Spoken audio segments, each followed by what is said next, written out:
Un muy feliz domingo para todos. Estamos a 3 días de iniciar la Cuaresma. Cuaresma, que viene del latín quadragésima dies, es decir, día 40 y propiamente día 40 antes de la Pascua. El ceremonial de obispos va a decir que es un tiempo de preparación para ascender al monte santo de la Pascua. La palabra Pascua, que viene del hebreo pesach, que quiere decir saltar e incluso pasar, era sin duda la mayor solemnidad que celebraban los judíos, en la que conmemoraban ese paso de la esclavitud a la libertad.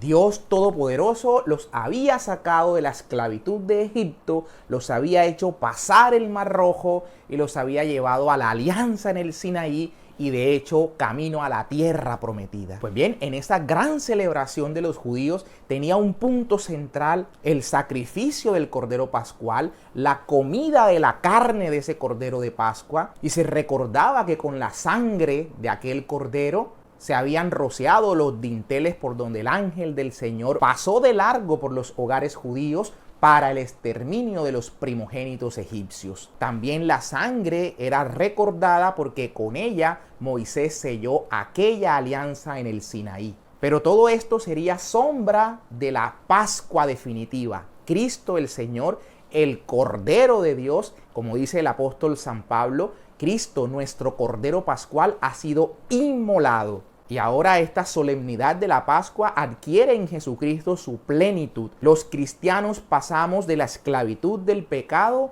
a la liberación, a la redención que Cristo obró por su padecimiento, por su crucifixión y su resurrección. Esta es ahora nuestra Pascua. De hecho, la noche antes de ese sacrificio, el Señor había tomado pan, lo había partido diciendo: esto es mi cuerpo que se entrega por ustedes. Y esta copa es mi sangre con la que se sella la nueva alianza, la sangre que derramo por ustedes para la redención de muchos. Hagan esto en conmemoración mía. Un mandato claro del Señor a celebrar ese misterio de su cuerpo y de su sangre, el misterio de redención, el misterio central de la nueva alianza. Y es justamente la Pascua lo que da sentido a nuestras celebraciones dominicales y lo que la Iglesia desde los primeros años ha venido celebrando en un gran día como la fiesta principal de los cristianos.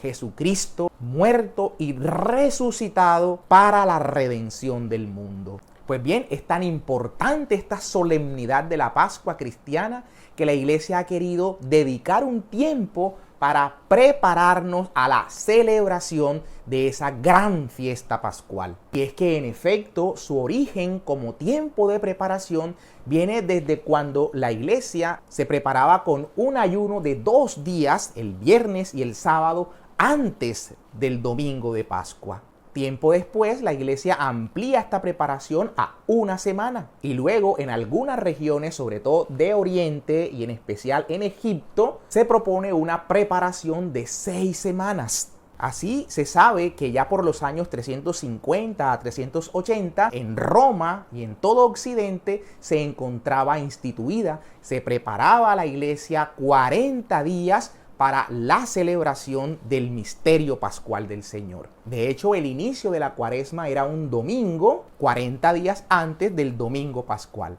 Pero la Iglesia, consciente de que el domingo es día de fiesta, el dies Domini, el día del Señor, día en el cual no se ayuna, vivimos de fiesta con el Señor, quiso que estos 40 días fuesen de ayuno y de penitencia efectiva. Por tanto, la Cuaresma que iniciaba un domingo se corrió para el miércoles siguiente con el ánimo de que el ayuno se practicase 40 días efectivos. Y es que en efecto esto de 40 encontró sin duda su fundamento en las Sagradas Escrituras. Cuando vemos pasajes en los cuales hay una preparación para algún acontecimiento importante, como por ejemplo lo que ocurrió con el diluvio, 40 días para que luego el Señor celebrase su alianza con Noé. Asimismo, cuando la alianza en el Sinaí, 40 días Moisés en el monte, también el profeta Elías, 40 días transitando para su encuentro con el Señor. Vemos también los 40 años que estuvo peregrinando el pueblo de Israel en el desierto. Así también la advertencia que el Señor manda por boca de Jonás para que el pueblo de Nínive se arrepintiese, dando un plazo de 40 días para ese arrepentimiento. Y sin duda, entre todos estos pasajes que nos muestran el número 40 como un tiempo de preparación, están las tentaciones de Jesús en el desierto, cuando Jesús hace un ayuno de 40 días preparándose justamente para el inicio de su ministerio mesiánico. La Iglesia, en su catecismo, en el numeral 540, sobre este tiempo de preparación de Jesús en el desierto, va a decir lo siguiente en relación con la Cuaresma. La Iglesia se une todos los años durante los 40 días de la Cuaresma al misterio de Jesús en el desierto. Qué importante sería entonces tomar conciencia que en la Cuaresma nos unimos a ese misterio de Jesús en el desierto para tratar de vivir estos 40 días en ese espíritu de penitencia, en ese espíritu de ayuno, en ese espíritu de oración en el que Jesús vivió preparándose para el inicio de su ministerio. Así nos preparamos con esta penitencia, nos preparamos por medio del ayuno justamente para la celebración de este misterio pascual del Señor. Decíamos que la Cuaresma empezaba un domingo y que luego, para que quedasen 40 días efectivos de ayuno, la Iglesia corre hacia el miércoles siguiente, el inicio de la Cuaresma. Miércoles que conocemos como el miércoles de ceniza, precisamente por el signo que ahí tiene lugar. La ceniza, que en las Escrituras se nos muestra como un signo también de penitencia, marca el inicio de la Cuaresma. Vemos pasajes en las Escrituras, como por ejemplo el de los ninivitas, que se sientan sobre cenizas y se cubren de sayal.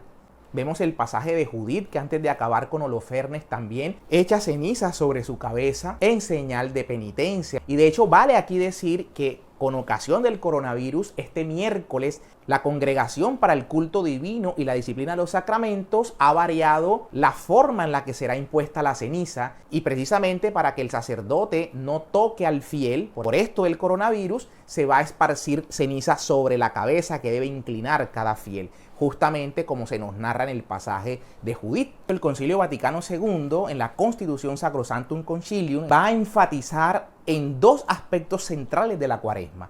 Uno es el aspecto bautismal, cosa que los fieles podamos vivir más plenamente el bautismo que hemos recibido. Y también insiste la Sacrosanctum Concilium en el aspecto penitencial de la Cuaresma. En efecto, el numeral 109 va a decir de la siguiente manera: puesto que el tiempo cuaresmal prepara a los fieles entregados más intensamente a oír la palabra de Dios y a la oración, para que celebren el misterio pascual, sobre todo mediante el recuerdo o la preparación del bautismo y mediante la penitencia. Dese, por tanto, particular relieve en la liturgia y en la catequesis litúrgica al doble carácter de dicho tiempo. Entonces, el bautismal y el aspecto penitencial, que son el centro de este tiempo cuaresmal.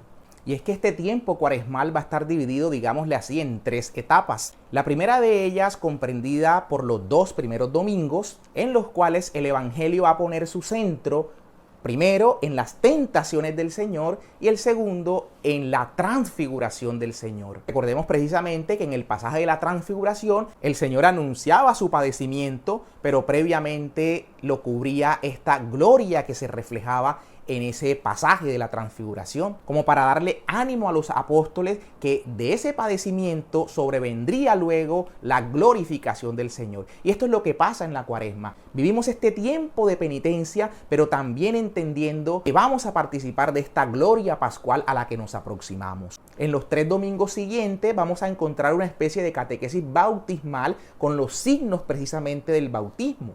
Primeramente, encontramos el pasaje de Jesús con la samaritana, el signo del agua. El domingo siguiente vamos a ver la curación del ciego, en la que se ve reflejada la luz, que es otro signo bautismal.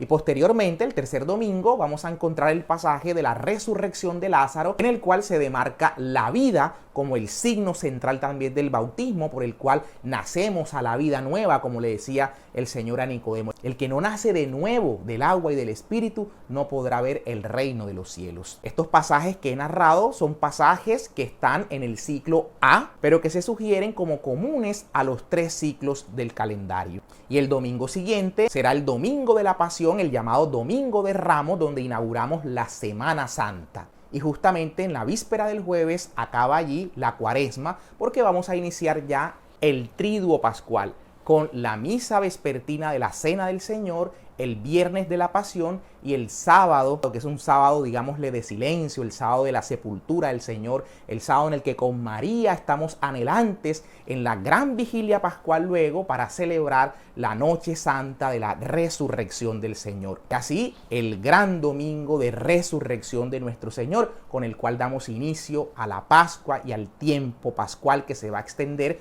por 50 días hasta Pentecostés. También en la primera lectura de estos 6 domingos se nos va a narrar una especie de itinerario o de camino que nos lleva hasta la Pascua.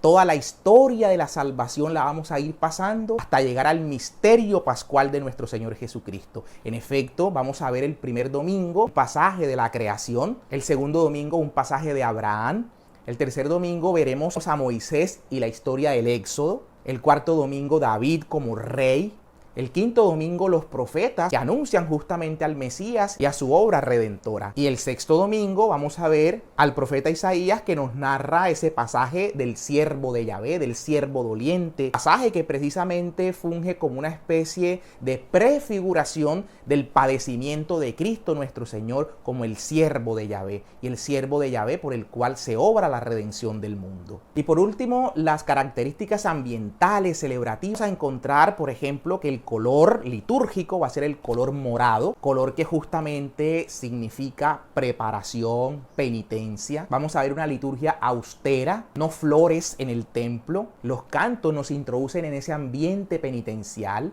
Se suprime el aleluya y también se suprime el himno del gloria. Tanto el aleluya como el gloria van a ser reinaugurados la noche de la Pascua. La liturgia entra en esta sobriedad propia de la preparación y de la penitencia en la que nos encontramos. La Iglesia nos sugiere como ejercicio espiritual provechoso la práctica del Via Crucis, tratar de meditar y de adentrarnos en ese misterio de Jesucristo camino a la cruz, acompañar a Jesús durante todo su padecimiento, caer con Jesús, levantarnos con Jesús, como el cirineo, apoyar al Señor con la cruz y crucificarnos también, como dice San Pablo, con Cristo, para resucitar con el Señor. Se nos recomienda la confesión también durante la Cuaresma para recibir las gracias de este sacramento penitencial y en el mejor y mayor estado de gracia poder participar de las fiestas pascuales. La Iglesia insiste en 3 prácticas: el ayuno, la oración, porque no tendría sentido ayunar sin la oración, y la caridad. La Iglesia nos habla no solamente de dar de comer al hambriento, de visitar al enfermo, de visitar al que está en la cárcel, también nos habla de enseñar al que no sabe, de dar una palabra de aliento al que está padeciendo, dar un buen consejo. Son obras espirituales de misericordia que tenemos que estar atentos también para ejercerla. Vivamos entonces esta Cuaresma con este espíritu de recogimiento, de penitencia, para vivir una cincuentena pascual de la manera más provechosa posible. 2 tips muy breves para culminar. El primero, ¿de dónde salen las cenizas que se utilizan al inicio de la Cuaresma? De los ramos usados en la Semana Santa anterior, el Domingo de Ramos, que son ahora quemados para con esta ceniza entonces imponérnoslas en la frente o, como va a ser este año, esparcirlas sobre nuestra cabeza como signo de penitencia. ¿Por qué cada año cambia la fecha del miércoles de ceniza? La razón es que lo que cambia verdaderamente es la fecha de la Pascua. Porque, como dice el libro del Génesis, que el Señor creó el sol, la luna, para que sirviesen a los hombres a la hora de fijar las fiestas y las solemnidades que el mismo Señor mandó celebrar. Entonces la fecha de la Pascua ha sido fijada de la siguiente manera: el plenilunio o la luna llena siguiente al llamado equinoccio de primavera. Esto del equinoccio de primavera es cuando el sol se encuentra en un punto, digámosle así, centrado con la Tierra. Es decir, que el Sol irradia igualmente tanto al hemisferio norte como al hemisferio sur. Por eso hablamos de equinoccio. X igual noccio, noche, igual noche. En ese momento transcurre la noche y el día en igualdad de horas y minutos. Y esto del equinoccio ocurre casi que de manera fija, porque el ciclo solar resulta ser fijo. Va a ocurrir casi que el 21 de marzo de manera exacta. Por tanto, cuando la luna llena siguiente a ese evento tenga lugar, que puede ser el día siguiente, o como el ciclo lunar es de 28 días, pueden ser 28 días después, va a tener lugar la Pascua, el plenilunio siguiente al equinoccio de primavera. Pero como nuestro día es el domingo, el Dies Domini, nosotros vamos a celebrar la Pascua el domingo siguiente a que tiene lugar ese plenilunio dentro del equinoccio de primavera. Por tanto, lo que cambia verdaderamente es la fecha de la Pascua, no propiamente la fecha del miércoles de ceniza. Obviamente, al cambiar la fecha de la Pascua, que se mueve en esos 28 días del ciclo lunar siguientes al equinoccio de primavera, es decir, al 21 de marzo, habrá entonces que desde allí contar los 40 días hacia atrás, que son el miércoles de ceniza. Por eso vemos que varía. Entendemos el miércoles de ceniza, pero realmente lo que varía es la fecha de la Pascua, que es el corazón, el centro del calendario litúrgico, porque es el centro y el culmen de las fiestas cristianas. La Pascua, Cristo, nuestro Cordero Pascual, ha sido inmolado, dice el apóstol San Pablo, refiriéndose al Señor como nuestro Cordero de Pascua, que nos ha dejado su carne en la Eucaristía para comerla y su sangre con la cual selló la nueva alianza también para beberlas y alimentar e ir haciéndonos incorruptibles, de tal manera que por ello llega a decir: el que come mi carne, bebe mi sangre, permanece en mí y yo en él. Y el que come mi carne y bebe mi sangre, yo lo resucitaré el último día. Vivamos entonces este tiempo de preparación para luego vivir esta gran fiesta pascual con todo el gozo que el Señor derrama en nuestros corazones. Un feliz domingo para todos.